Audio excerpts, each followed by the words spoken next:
All right, great, thank you. So first, let me thank the organizers for including this paper in the program. My name is Jonas Stinner. I'm from the University of Wittenherdecke in Germany. This paper is showing work with Andreas Park from the University of Toronto, and we study liquidity provision in decentralized finance platforms, especially in decentralized lending platforms. So let me motivate this quickly. As you all know, like a bit more than a decade ago, blockchain technologies emerged as a decentralized value management tool. And the first generation of this blockchain technologies were mere storages of static data, such as transaction histories in the case of Bitcoin.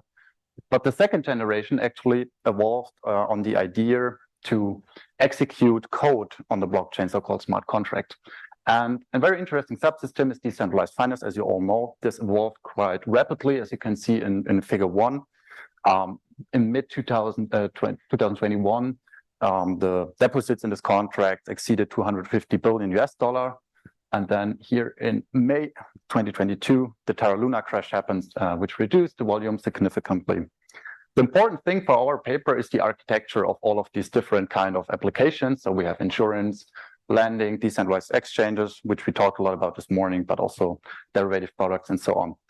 The architecture of these applications essentially resembles a two-sided market. So in order to avoid an intermediary, all of these applications more or less pool liquidity in funds. And this is interesting because they require to generate this liquidity when they bootstrap new applications. And this is quite a complex problem. It's actually a major obstacle for them because you need to provide the right incentives in order to get this liquidity. So there are several reasons why this is so difficult. There's actually a lot of literature on this in the theory on platform economics and two-sided markets. So this is kind of a standard economic problem. The reason is that, especially when you try to bootstrap an application, there are limited incentives for early adoption. So imagine a user who wants to demand a service on such an application and he's willing to pay a fee for it. There must be other users who provide liquidity in advance, so there must be some supply, otherwise the service is inaccessible. But without the fee, there's no incentive to provide liquidity. So this is the classic chicken and egg problem that we see here, which we know from centralized traditional platforms such as Uber or Airbnb. In DeFi, there's another reason why this is complicated, and that's the competition on liquidity. So basically, all DeFi applications compete for the same liquidity. If users are constrained in their capital, and of course, they seek the best risk-adjusted returns, and they allocate their capital accordingly. So there's a lot of competition going on between DeFi platforms, but also between DeFi and traditional finance.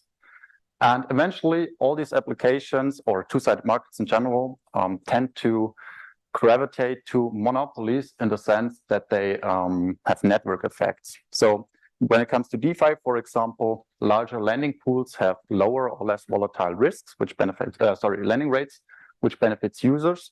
And as we saw also this morning, decentralized exchanges with larger pools have a less significant price impact or slippage, which is also beneficial for users. So users would kind of naturally gravitate to the largest protocols, which makes it difficult for smaller applications to compete. So overall, the question is, how can you stimulate liquidity provision in an early stage as an application, or how can you make users in general to contribute to your platform? In traditional finance, for example, a bank which faces the exact same problem can decide to reduce the spread between deposits and borrowings, just as an incentive for users to generate activity. But this is not possible in DeFi because these decentralized applications do not have a spread. The fees are directly channeled to the producers or liquidity suppliers. And also, this is like a decentralized construct, so it's not clear who's going to decide about such measurements. So the idea or the tool that decentralized finance applications use to bootstrap their applications is called liquidity mining. In liquidity mining, the application issues some tokens to users as an activity incentive or an usage incentive. And these tokens often entail equity-like features such as voting rights or claims on future protocol income. The idea is simple. If you incentivize liquidity provision, or sometimes they just directly target the volume, this increases the activity on the platform, which generates fees. here in the second step. And then these fees should increase the token value because this token entail a claim on these protocol incomes, and this should create this kind of virtuous cycle of growth. So that's the fundamental idea of liquidity mining. In order to make this work, you have to be really careful how do you design these incentives. And to see what might be a problem, I think it's instructive to look at the centralized platform that you all are well aware of, Uber. So Uber is also a two-sided platform which needs to attract drivers and consumers to its business. And what Uber can do is just take some money from the marketing budget and provide incentives on two sides of the market. So for instance, discounts for the consumers or for the demands, and any sort of incentives for the drivers. So if these incentives are misplaced, the drivers may at some point find it useful to kind of become their own customers and collect these incentives on both sides of the market.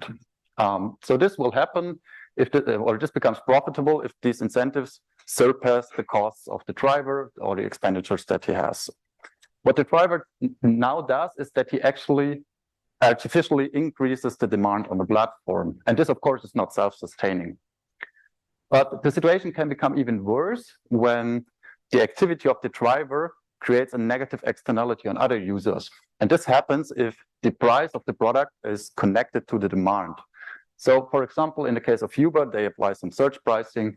So if the driver with this artificial demand increases the prices for other users, he creates a negative externalities on them. Now, this looks pretty odd, and of course, it's not happening on Uber because they provide cash incentives, which are easier to design. But this is more or less exactly what we observe in decentralized lending in liquidity mining programs, as I will show in a minute. So this is exactly the behavior that users follow in order to strategically exploit these discounts, which are provided to the two market sides. So in this paper, we raise four fundamental questions regarding the liquidity mining programs. First, we're interested whether these programs work. Do they actually create activity? Second, is this generated liquidity long-term, or is it transitory? So is it just conditional on the incentives? The third one is quite related. Is this actual demand or actual activity, or is it conditional on incentives and terminates immediately when incentives are phased out? And the fourth one, do these incentives create any sort of externalities for other users, as I just showed in the example of the ride-hailing business? How do we study that? We look into the DeFi lending markets. We make an empirical study using data from Aave and Compound. These are the two largest lending platforms. Together, they account for more than 85% of the historical lending volume. Of course, there are like hundreds of protocols out there, and many of them executed liquidity mining. So we cannot claim like full external validity. But I think we have some very significant layers by studying Aave and Compound, and we can learn a lot of them and also generalize a lot of our findings to others. And on top, I mean, there are a lot of like scams and shenanigans going on in this area, like with crazy APRs. So not all of these liquidity mining programs are actually worth to study them. Our main findings are that we find that these incentives actually work. They significantly increase the activity on lending platforms. However, when they phase out, when they terminate the liquidity mining, we see significant outflows. So this is kind of concerning for the application because they, of course, cannot provide these incentives indefinitely. And ideally, the activity would become kind of self-sustaining. And eventually, we find that yield farming or liquidity mining creates a positive externality. We contribute to three streams of literature. First one, like on the classic economic literature on platform adoption and two-sided markets.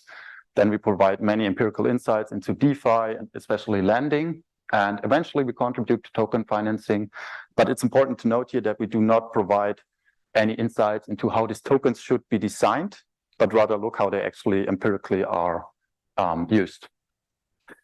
Okay, before I go to the analysis, let me just quickly summarize how decentralized lending works. So as I mentioned, it's a pool-based construct. So liquidity is stored in a pool here, for example, in the Aave USDC pool. users can deposit funds and receive some claims, some synthetic tokens, some interest-bearing tokens, which they can later redeem to get their funds back. These sort of lending facilities use over-collateralization to secure loans. So again, in contrast to traditional finance, all of the users are pseudo-anonymous. There are no credit or solvency checks, which require over-collateralization to make these credit contracts work. So when a user decides to borrow, he first has to lock some of his deposits as collateral, and then he receives the borrowing amount. Interest is typically continuously applied per block, and it's floating in floating rates, and the majority of this borrowing is typically indefinitely. So at some point, the user may decide to repay his debt, including interest, and then the smart contract unlocks the collateral, which the user can later redeem, including the deposit interest that he gained. Importantly, if the collateral is insufficient to cover the outstanding debt, there is a liquidation mechanism. This is also decentralized. It's not important for our paper, so I will skip the details here. What is important is actually the determination of interest rates for our paper. So interest in these pools is calculated linear on the so-called utilization. The utilization is the amount of total borrowings to total deposits. For these pools, it's very important to avoid full utilization because then a liquidity risk would arise. Depositors would not longer be able to withdraw their funds if the pool is fully utilized. So they try to avoid the situation with a borrowing and deposit interest design. This borrow interest follow a two-step linear function, which you can see here. There is a threshold, the optimal utilization, which the pool tries to match. And after this threshold, in this example here at 45%, there's a very steep increase in the interest rates. So the idea here is that borrowing is kind of discouraged while it becomes much more attractive to provide further deposits above this step. The deposit interest rates are basically the borrow interest channeled to the depositors minus a reserve factor, and this reserve kind of safeguards against crisis. So this is kind of like the equity of the protocol, if you want to call it like this. Here again, you can see if there is no borrowing, there is no interest which can be channeled to depositors. So there again is the chicken and egg problem. There is no incentive to provide liquidity at all. So what protocols do in order to attract this early liquidity is liquidity mining. We have a lot of parameters here to determine, like the interest rates, the thresholds, the assets which are traded on the pool or provided on the pool, and token holders of this liquidity mining tokens can decide or vote upon these parameters. Actually, they can also vote on the liquidity mining itself, which is also interesting. So this is not like a classic Ponzi scheme. These tokens actually have value from these voting rights, which are associated with them. The distribution typically happens that some of these tokens are put into a reserve contract and then mostly in a gradually decreasing sequence are distributed for activity on both sides of the market. So in the case of lending, 50% typically are allocated to borrowers and 50% to lenders. I will show an example in a minute. All right, let's look at the analysis that we did, and we start by looking at the pool. So we aggregated our data on different stages. In the analysis, we use two key data sets. The first one is raw data from Compound and Aave. So we got all data since their inception in May 2019 until early February 2023. This covers 3.4 million raw interactions, so all the deposit, withdrawal, borrowing activities of users within the 56 pools of the two protocols. We gathered this data from the Ethereum blockchain or scraped it by using the graph. And then we aggregated it to several levels that we needed in the analysis. The second key data set is the historical information on the liquidity mining programs. So we looked into all the governance decisions on Compound and Aave and reconstructed the time series of liquidity mining rewards. This covers the scope, basically the start, the end, and adjustment dates of this program, but also the allocation per pool and the depositor to borrower rate, which is typically 50-50. So this allows us to study how these liquidity mining rewards were allocated to users and use especially the event dates as a source of variation to study behavioral changes. So if we look at the very high level on this lending protocols, we observed that most of the activity is actually happening in stablecoins. So this just divides the average deposits and borrowings into stable and volatile coins. And especially on the borrowing side, you can see that stablecoins are quite dominant. So accordingly, the distribution of this liquidity mining returns follow this allocation, because they are mostly directed to pools with the most activity. If you look at Compound, so this is an example from February 2023, the reserve contract, which originally held 4.23 million comp tokens, allocated approximately 1,300 tokens per day, which is equivalent to $71,000. And as you can see, 79% of these tokens were allocated to free pools, USDC, Tether, and DAI. All of them are stablecoins. Just 3% were allocated to volatile pools, just Ethereum. And the borrower to depositor rate is always 50-50%. Over the entire program until February 2023, the Compound liquidity mining is still ongoing. The reserve contract distributed $450 million in rewards. So this is quite a big cake. It's actually quite a relevant amount to get a piece from. Here we see the time series of the two liquidity mining programs. Aave in total allocated almost 200 million in rewards. As you can see, the Aave program started in mid 2021 and terminated here in May 2022, while the program of Compound is still ongoing. We observe, if we look at the relative distribution, so the allocation relative to the deposits and borrowings in the protocol, that Compound outperformed Aave on 88% of the days, so the majority of the period we observe. And each program ran to 3 major reductions here in the scope, or in the amount of tokens allocated, and we use all of these events to study the behavioral changes on the pool level. We use 10 and 20 days events for these analysis, and as I said, all of the events that we observed. We have several dependent variables for this presentation. I chose 2, the total value locked and the utilization rate that we study. And since all of these variables show some significant fluctuation over time, we normalize them to the first day of the event. Our econometric approach is basically an event study. So this looks like a different indifference estimation, but this is not possible because eventually all of these applications are connected. So we even observe fund flows between different blockchain networks. So there's no control group which you could argue is independent of the incentive programs. In our sample, we compare the treated protocol towards its main competitor, so Aave to Compound and Compound to Aave, and estimate this unobserved structural model. We're mostly interested in beta 4, 5, and 6, which just shows like the effects around the events. So these are the results graphically. If we look at TVL, this is the utilization rate. We see some strong increase around the events. The reduction event showed just very small impact.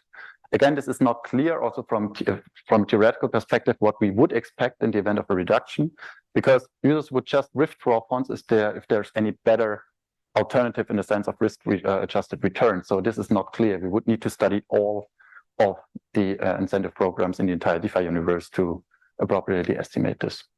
The end of the utilization is associated with a decrease in the total value locked. This is what we expect, and an increase, at least compared to the main competitor, in utilization. These are the regression results, which kind of, more or less show what I just said. So in the second part of the analysis, we looked under the surface of the data, because the amazing thing in DeFi is that we have all this raw data, so we can aggregate it to a user level and study the behavioral changes at the user level. And the first thing we observed is that there are many actors who kind of structurally exploit these incentives. The first important ones are so-called yield aggregators. Yield aggregators are decentralized, algorithmic, non-custodian asset managers, so they kind of resemble hedge funds in the DeFi universe. And the idea is that you can create a strategy and users can submit funds to the strategy, and then the contract executes the strategy independently. So these yield aggregators follow different strategies, and of course they are attracted by liquidity mining incentives. To give you an example, this is from Yearn Finance. Yearn is the biggest yield aggregator. This is the so-called compound finance flash mint holding, which is a smart contract or a strategy contract, who supplies and borrows DAI on compound finance simultaneously. So DAI is a stablecoin tied to the US dollar. So what this contract actually does, is that it creates a leveraged cash position in US dollar. So building such a cash position makes no economic sense, except for the fact that it allows you to collect liquidity mining incentives on both sides of the market. So this is essentially the example I brought with the Uber driver. So this is the artificial demand. And these contracts are substantial. This contract alone accounted for more than 16% of the activity in February 2023 on Compound. The largest 10 yield aggregators accounted for more than 45% of total activity. So in order to look at them more structurally, we collected addresses from 10 largest yield aggregators. On Ethereum, they have a market share of 95%, and we find 177 addresses who interacted with the lending protocols. Interestingly, this is a very simple strategy, so you don't need a yield aggregator to do this. So we looked into all the data and found many users who exactly kind of mimic this strategy by borrowing and depositing the same stablecoin. We call them stable-to-stable users. Together, we label this group as yield seekers. And in the next step, we study the effect of these yield seekers. The decentralized yield aggregators move capital quite quickly, as you can see. So Aave initiated its liquidity mining program after Compound. So the yield aggregators were already quite established. And as you can see, they increased their deposits within 10 days after the start of the Aave liquidity mining from 40 million to 1.25 billion approximately, or from 5% to almost 40% in the protocol. Same on the borrowing side, so they always deposit and borrow simultaneously to capture rewards. Okay, I think I have to hurry a bit more. The last and important part of our analysis is to look whether these yield seekers create externalities. And there are two externalities we can think of. The first one is that they, of course, create a lot of artificial or phantom volume on the platform, which could obfuscate benchmarks. This is kind of similar to wash trading activities, which Sung et al. Find for centralized crypto exchanges. The second and more important externality is that, of course, these yield seekers alter the utilization and therefore alter the lending and borrowing rates for all other users, which could impose externalities. And we show theoretically that the direction of this externality depends on the relative contribution of the yield seeker from the relative borrowings toward the relative deposits. So this externality is not determined, logically determined. It can be positive or it can be negative, depending on the relative contributions. The nice thing is about our data is that we can actually measure this externality. So we can calculate a counterfactual scenario where we exclude the activity of yield seekers and study the utilization and the lending rates. And moreover, we can calculate the cash value of interest of this externality that other users would have paid or received without the yield seekers. So to show you some results, this is from Compound. The yellow and the blue part are the activity of the yield seekers. On average, they provide 80% of deposits and 31% of the borrowings in these protocols in our observation period. In single pools, there are peak rates of more than 80%. A counterfactual scenario now means that we take these funds and remove them and calculate counterfactual utilization, borrowing, and deposit rates. Also, we observed that yield seekers almost exclusively invest in stablecoin pools, of course, because all of the incentives the vast majority of incentives is allocated to stablecoin pools. So what do we find on the externalities? We find that in our observation period, yield seekers reduced the utilization by 3.7 and 2 percentage points on Compound and Aave respectively. But this means they lowered both the deposit and lending rates, which you can see here in panel A and B. So reduced deposit rates, of course, kind of harm other users because they forfeit some profits. But on the other hand, reduced borrowing rates benefit other users because borrowing is just cheaper. We find that the second effect surpasses the first effect. So in US dollar terms, users forfeit 600 million of US dollar in deposit interest, but saved approximately 650 million US dollar. So this is a net positive externality for other users of 47 million. Yeah, let me quickly conclude. we study a fundamental problem of DeFi platforms in this paper, the lack for liquidity or the competition for liquidity, and look into some blockchain native novel instrument, which is called liquidity mining. Going back to our questions, we find that liquidity mining programs work. They generate a lot of activity, but this activity is not long-term, so the commitment is limited. When the incentives phase out, we see a lot of outflows of funds. Moreover, we find that a lot of this activity is artificial, so approximately 25% of the total TVL of this applications is generated by opportunistic users who just want to collect liquidity incentives. And eventually we find that they create a positive externality, so they increase or improve the environment for other users. Thank you. Does anyone have any questions? Want to go first? Yeah, you want the mic? Great talk. I have a quick question about the previous slide, actually. I don't know if that's a thing we can do now, but okay, cool. How can one draw these claims? It seems like a lot of the beginning of liquidity mining and the end of the liquidity mining program seems to align a lot with kind of the bear and bull markets that appear. So it seems to be like, how do you distinguish that from just like the fact that all of DeFi volume went up in the middle and the beginning of 2020, all the way to they went down at the middle and / beginning of 2022. How does that square? Like, how do you distinguish those two things, right? From the fact that the liquidity mining program started and ended, because they roughly started at about the same time as DeFi was picking up and ended at about the same time as the current bear market, so to speak. Yeah, okay. You mean like, you mean the other program or the compound program? Both. Oh, well, we have several changes of incentives, of course. So it's not just the start and the end that we study, but also the reductions. So we have several events that we can study. Of course, it's kind of a case study in a sense. We cannot study all of them. As I said, some of them are not worth to study them. And of course, we tried a lot to control for covariation in other factors. So we have a lot of control variables in our model. We compare the effect to the main competitor, so it's not just a tunnel regression or something, but still this is a valid argument in the sense that we cannot entirely rule out some correlation, which also causes some of the effects. Mm-hmm. Yeah. One question: how expensive were these? I guess you mean how much they allocated? Like, yes, how much money they can do? Yeah, this is on the slide. So they distributed. This is probably also interesting. So the total amount that they distributed in Aave was $193 million. This program already terminated, so this is the full amount. Until February 2023, Compound distributed $450 million.